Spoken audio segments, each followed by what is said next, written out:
Bonjour, aujourd'hui 21 novembre, l'Évangile au quotidien, à vous chez vous, fête de la présentation de Marie au Temple. L'Église le célèbre comme une mémoire, certains sanctuaires et communautés religieuses le vivent comme une solennité.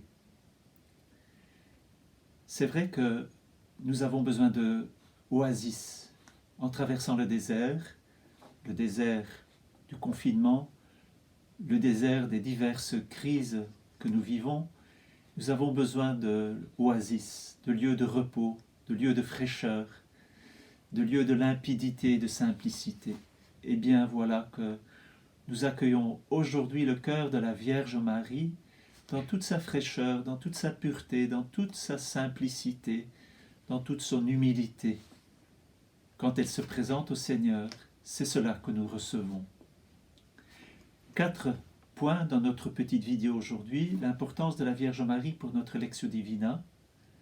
Deuxième point, la signification de la fête de la présentation, ce que l'Église nous donne comme évangile.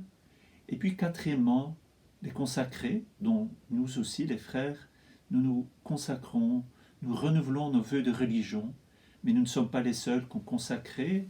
Beaucoup de chrétiens laïcs qui se sont consacrés au Seigneur peuvent ou veulent aujourd'hui renouveler leur consécration à Marie. Premier point, l'importance de la Vierge Marie pour la Lectio Divina. Nous tirons parti de cette fête pour dire combien la Vierge Marie peut être une aide, une mère pour notre Lectio. Elle qui gardait toutes les paroles du Seigneur dans son cœur. Les évangélistes et les synoptiques nous en parlent, mais elle gardait aussi tous les événements, donc toutes les paroles et tous les événements de la vie de Jésus, elle les gardait dans son cœur. Marie, elle nous permet d'aller toucher et puiser dans ce trésor.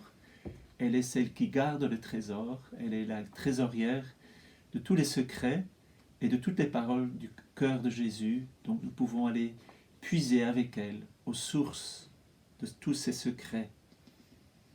Elle est toute tournée vers le Seigneur et elle nous invite, nous aussi, à travers la Lectio Divina, à travers notre vie du Seigneur, à être proche de lui.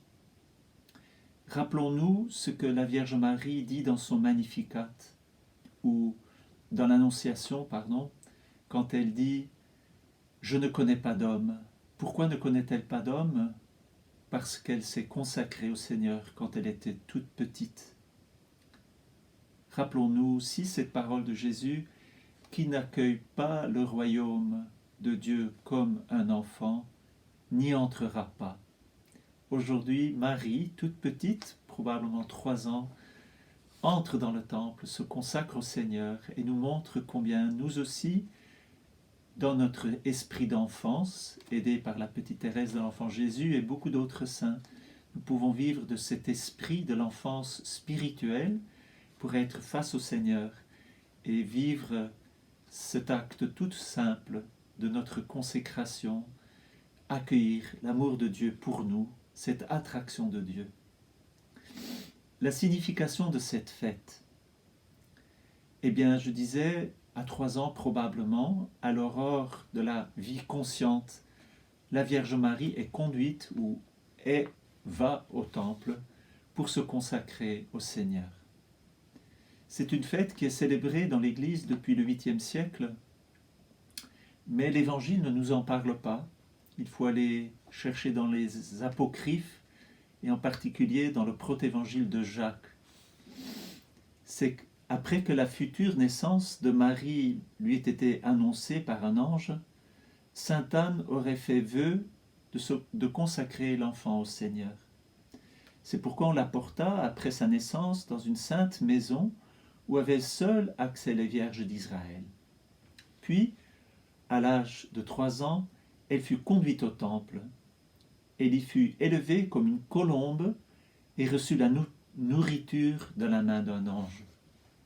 Donc le protévangile de Jacques nous raconte ce fait, et c'est toute la tradition de l'Église qui, depuis le 8e siècle, fête solennellement, plus ou moins, ce mystère de la présentation. L'évangile que l'Église nous donne en ce jour nous est tiré de Matthieu, au chapitre 12. En ce temps-là, comme Jésus parlait encore aux foules, voici que sa mère et ses frères se tenaient au dehors, cherchant à lui parler. Quelqu'un lui dit : « Ta mère et tes frères sont là dehors, qui cherchent à te parler. » Jésus répondit à cet homme : « Qui est ma mère et qui sont mes frères ?» Puis tendant la main vers ses disciples, il dit : « Voici ma mère et mes frères. Celui qui fait la volonté de mon Père qui est aux cieux, celui-là est pour moi un frère, une sœur et une mère. » Nous sommes invités, avec cet évangile, à faire la volonté de Dieu. Jésus, dans un texte parallèle, dira : c'est celui qui garde la parole et la met en pratique qui est mon frère, ma sœur et ma mère. La parole de Dieu est une nourriture et la Vierge Marie nous aide à garder la nourriture pour que nous aussi, nous puissions faire la volonté de Dieu. Aujourd'hui, nous les frères, allons nous renouveler notre vœu de consécration, nos vœux de religion, de pauvreté, de chasteté, d'obéissance, mais nous ne sommes pas les seuls, beaucoup d'autres communautés le font aujourd'hui. Beaucoup de laïcs aussi, qui veulent vivre proches de Marie, qui veulent être consacrés à Jésus, à Dieu, par les mains de Marie, aujourd'hui, renouvellent leur consécration. Une façon de réjouir le cœur de Dieu, comme Dieu s'est réjoui dans cette présentation de Marie au temple, par l'acte de ses parents, mais sûrement aussi par l'acte libre de la Vierge Marie, qui est, depuis sa conception, toute tournée vers le Seigneur. Nous sommes invités, nous aussi, à réjouir le cœur de Dieu pour la simplicité, la limpidité, la pureté du désir de notre cœur. Si nous sommes pécheurs, c'est en Jésus que nous pouvons être tournés vers le Père. C'est grâce à Jésus, grâce au mérite de sa croix, de sa résurrection, que nous pouvons être nous aussi tournés vers Dieu, vers le Père, et nous consacrer comme un enfant, comme Marie, à la gloire de Dieu. Bonne fête et à demain.